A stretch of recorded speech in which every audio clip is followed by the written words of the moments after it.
Fala galera, beleza? Hoje a gente vai falar sobre a ação declaratória de inexistência de relação jurídica tributária pura, porque tem a com repetição de débito que eu falei em outro vídeo, mas essa é a pura, beleza? Então vamos falar assim, como que vai ser a aula, como que vai se dar a aula. A gente vai fazer um panorama geral sobre o cabimento, sobre o endereçamento, a gente vai falar um batidão sobre a peça, as principais características da peça, e depois a gente vai fazer uma peça juntos, para não ter erro, para a gente aqui ter um viés bem prático e instigar também o raciocínio jurídico do estudante, do aluno, para chegar às próprias conclusões, beleza? Então vamos lá, principais características. A fundamentação dela é no artigo 19, inciso 1º do CPC, então você já vai aí no seu Vademecum, já marca o artigo 19, já grifa ele, grifa a inexistência da relação jurídica tributária, você já entender que é o nome da peça, já põe aqui na frente dela uma remissão a lápis por os artigos 319, que é uma petição inicial, você vai ter que fundamentar também, e o artigo 300, que é o fundamento da tutela antecipada, que sempre vai ter nessa peça.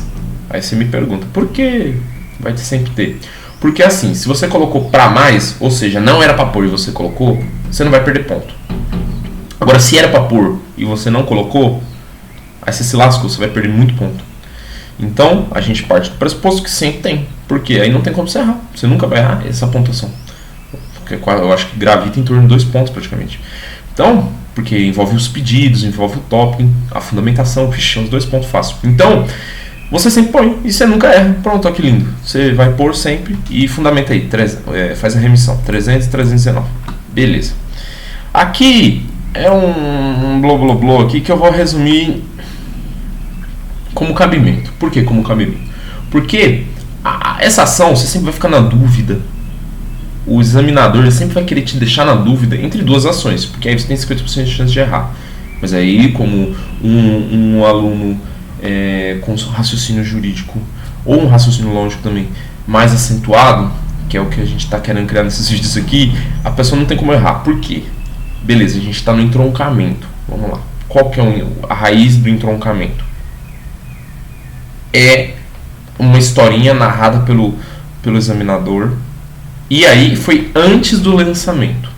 Porque se for depois do lançamento, você já está sendo cobrado. Então já tem um documento, você pode ser como a ação óbvia será uma anulatória, um mandado de segurança repressivo, se já tiver uma execução fiscal, um embargo de execução, ou uma exceção para executividade. Mas percebe que essa linha ela é dividida entre depois do lançamento e antes do lançamento. E antes do lançamento não tem como ser uma anulatória, porque não foi nada lançado, não tem como ser um embargo de execução, que nem a execução tem. Então percebe que a gente está nesse entroncamento antes do lançamento. Beleza, então você vai ler todo o seu enunciado, vai chegar à conclusão, porra, nem lançaram. Como assim nem lançaram? Nem lançaram para você ter essa experiência prática. Vamos dar um exemplo prático. Vamos lá, finge que o seu cliente é um líder religioso de uma grande igreja, aqui, vou dar um exemplo aqui de São Paulo, e aí só que é do interiorzinho, interiorzinho de São Paulo, uma cidadezinha lá, sei lá, Jundiaí. Aí, essa cidade ela tá querendo cobrar IPTU de igrejas. E eles estão aprovando lá um projetinho de lei lá deles para cobrar. E ele lê na notícia, ele lê no jornal, ou ele ouve que o vizinho dele, que é outra igreja, está sendo cobrado. Então ele fica na iminência, olha as palavras-chave, na iminência de ser cobrado. Ele está sabendo que vão vir em cima dele, mas não vieram, porque não houve nem lançamento. E aí o que ele quer fazer? Ele quer falar assim, estão vindo para cima de mim, mas não deveriam vir, porque a gente sabe que eles têm imunidade religiosa, eles têm imunidade constitucional. Então o que ele faz? Ele quer declarar, antes de que ele seja cobrado, ele quer uma declaração do judiciário falando assim, olha, não existe relação jurídica tributária entre você e a igreja, fisco e igreja, então não pode vir a ser cobrado no futuro. Beleza? Então essa é a ideia. Então você vai ficar, só que o examinador também não é tonto, ele vai sempre colocar, beleza, a pessoa leu, chegou à conclusão que não foi lançado, Não é simples. Ah, então é uma declaratória. Não, porque tem duas. Aí é o outro, o subentroncamento. Beleza, não foi lançado. Você chegou a essa conclusão que não foi lançado. Então só pode ser duas ações. Quais? Ação declaratória de inexistência em relação jurídica tributária ou um mandado de segurança preventivo. E aí você vai chegar ao seguinte questionamento. Qual das duas ações? E para você fazer essa separação, separar o joio do trigo, é muito simples. Você vai fazer por eliminação. Se ele quiser que você enverede, se incline para a ação declaratória, ele vai colocar alguns requisitos, ou ele vai falar algumas coisas que você tem que ter uma sensibilidade na leitura para entender o que ele quer dizer. Quais são esses elementos? Ele vai falar assim, olha, passados-se 120 dias de um projeto de lei, alguma coisa assim nesse sentido. Passado 120 dias, então não pode ser um mandado de segurança. Não tem nada a ver, desculpa. Eu falei do prazo do repressivo, não tem nada a ver. Ó, ele vai falar, por exemplo, assim: mandado de segurança. Ele não quer que você coloque o mandado de segurança, então ele vai falar assim: olha, não existe provas documentais. Já acende uma lanterna vermelha, uma luz vermelha na sua cabeça, falando, pô, se não existe provas, eu vou ter que provar. E para provar, só pode ser pela decisão declaratória, porque a gente sabe que o mandado de segurança ele não tem fase probatória. Ou ele fala assim, será necessário comprovar o que ele está alegando com uma perícia ou um depoimento. Tudo isso acende lanternas para você inclinar para a ação declaratória, porque você excluiu a ação do mandado de segurança, porque não tem, o mandado de segurança ele tem que estar pré-constituído, tem que ser provas documentais pré-constituídas. Se pedir se pedir provas periciais ou dilação probatória, não pode ser mandado de segurança. Então você vai cada vez tendo mais certeza que é ação declaratória. E agora, se ele não quiser que for uma declaratória, ele quer com mandado de segurança, como que você elimina essa chance? Se questionando assim. Ele fala que o cliente, se perder, não tem como arcar, não tem como pagar os honorários sucumbenciais. Então você entende que é um mandado de segurança, porque o mandado de segurança não é condenável em honorários sucumbenciais, entendeu? Você tem que ter essa malemolência para você separar. Beleza, então a gente chegou à conclusão que, é sim uma ação declaratória de inexistência de relação jurídica tributária. Como a gente vai seguir? Primeiro, a competência, né? O endereçamento. Você endereça assim. Se ele falar a cidade que você está, você vai colocar assim: Excelentíssimo senhor doutor juiz federal da XXX, que você não sabe, a vara federal da subseção judiciária de Curitiba, porque aqui você sabe a cidade. Então você coloca subseção judiciária de Curitiba, sendo que é a seção judiciária do Paraná. Porque você sabe a sua cidade. Se ele não falar a cidade, você põe Excelentíssimo senhor juiz federal da XXX, vara federal da seção judiciária do Paraná. Beleza? Sem dúvida, não complique. E como você sabe que é federal, você vai sempre fazer o questionamento. Tem o tributo federal envolvido? Não. Então só tem mais uma chance de ser federal. E tem uma pessoa do rol do artigo 109 da Constituição Federal, que são pessoas que puxam, que absorvem, atraem a competência federal, que é a União ou entidade não, é uma autarquia federal. Tem alguma dessas pessoas? Não. Então, por eliminatória, é a Justiça Estadual. Muito simples. Envolveu uma pessoa ou um tributo federal, vai para o federal, sem erro. Não envolveu nenhuma dessas duas, só pode ser Justiça Estadual. Beleza? E na estadual a gente põe assim: Excelentíssimo senhor juiz, doutor juiz de direito da 3 pontos, vara da Fazenda Pública do Estado de São Paulo, tal. Beleza? Fundamentação, como eu falei, o artigo 19, inciso 1º, 319 do CPC e o 300 da tutela. Sempre vai ter. Sempre vai ter. Pedido.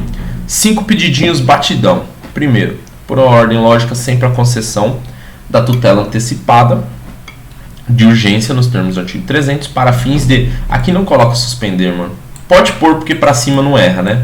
Para mais não erra. Então você põe para fins de suspender a exigibilidade do crédito tributário conforme o artigo 151, inciso 5. Mas aqui, como tem jurisprudência do STJ, você não pode falar para pedir que impeça-se de ser lançado, porque lançado pode ser lançado o tributo. Você tem que pedir que evite-se de ser cobrado. Qual é a diferença? Que ele pode lançar, ele faz o processinho administrativo dele de lançar o tributo, mas ele não pode chegar e cobrar você, não pode te notificar, não pode te protestar, não pode fazer algum tipo de constrição patrimonial. Então você põe assim: e impeça-se o município ou a União de cobrar o tributo aqui discutido. Segundo pedido, procedência do pedido. Aqui você vai ter que colocar o seu mérito. Geralmente sempre envolve questões constitucionais. Eu vou falar melhor nisso na peça que a gente vai fazer junto.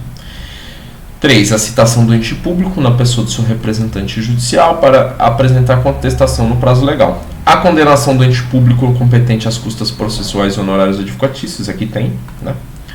E o último pedido é que a opção pela não realização da audiência de mediação e conciliação no termo do artigo 319.7, inciso 7º, do CPC, por conta da impossibilidade, por conta da característica, né, de bem público indisponível que tem o crédito tributário, consubstanciado no artigo 334, parágrafo 4º e 2º do CPC. Das provas das causas, você sempre lê o enunciado e vê mais ou menos o que ele quer, tipo, para a prova. O valor da causa não tem como você saber, porque isso ainda nem foi cobrado, né? Então você põe XXX ou 3 pontos. Beleza, vamos lá para o modelão. Vamos lá. Excelentíssimo senhor doutor juiz federal. Então aqui ou tem um tributo federal ou tem uma pessoa, entidade federal, que avocou a competência para a Justiça Federal, da vara federal, põe em duplicidade mesmo, não fica confundindo na sua cabeça, da seção judiciária dele. Aqui é a qualificação. Você vai pausar o vídeo aí e decorar, que é aquela do 319. Não tem erro. Aqui é importante, os artigos que a gente falou. Proposição ou nome da ação. Treta, hein? Ação declaratória de inexistência de relação jurídica tributária com pedido de tutela provisória antecipada de urgência. Decora isso. Em face de quem? Aqui a gente está falando da União, mas no seu caso pode ser um município ou pode ser o Estado. Única exceção é aquela parafiscalidade que os conselhos de classe podem cobrar alguns tributos, né? Que é tipo o Corecon ou o CRM, estão cobrando a pessoa. Aí você põe em face do Corecon ou do CRM. Mas geralmente não vai ser assim. Só se eles quiserem dificultar um pouco, mas não tem dificuldade. É só você colocar em face da pessoa que está cobrando o tributo. Mas sempre vai ter um ente federativo. Ou União, ou Estado, ou município. Beleza. As pessoas não respeitam a gravação do vídeo, né? Dos fatos. Aqui dos fatos não pontua. Então você vai pegar, tecnicamente, o enunciado, resumir, sintetizar rápido, que não pontua, e trocar as palavras para técnica. Quais são as palavras técnicas? Autor e réu. E sintetizar a ideia. Beleza, do direito. Do direito, como eu falei, você sempre vai fazer um chororô da sua tese meio constitucional. Por quê? Porque ainda não foi lançado o tributo.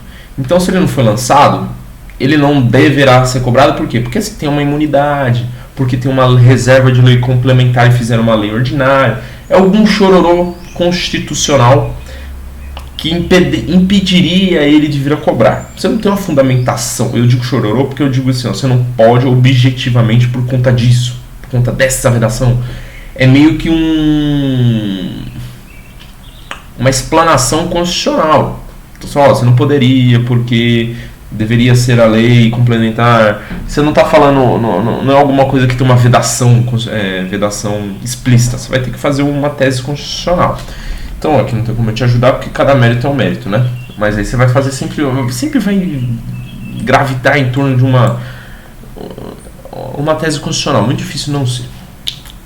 Por tudo que eu estudei, né? E já vi as pessoas falarem. Beleza, aí você vai abrir um tópico da concessão do pedido de tutela, que é muito fácil. Primeiro, é 4 parágrafos, cara. Sempre decora assim, tutela é 4 parágrafos.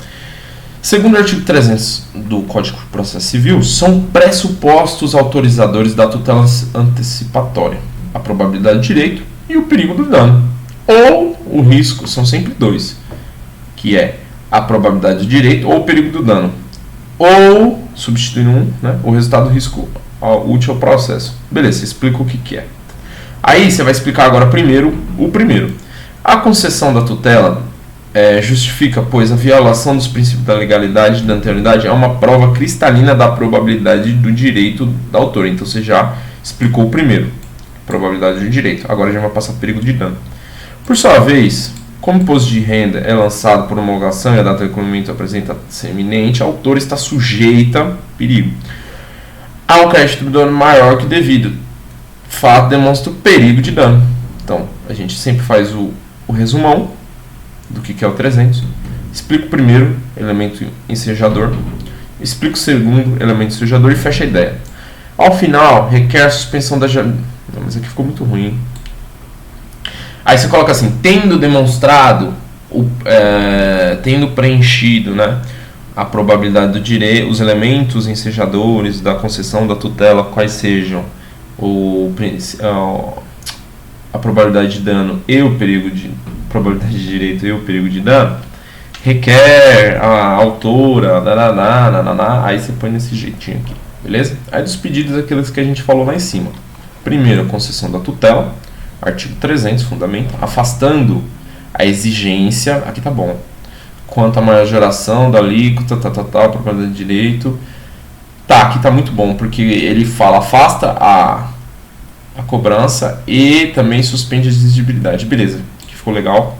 O julgamento julgamento procedente do pedido, declarando a inexistência da relação jurídica tributária com a União, em relação à majoração em face da sua tese, confirmando-se, ratificando-se a tutela anteriormente concedida. Ficou perfeito aqui.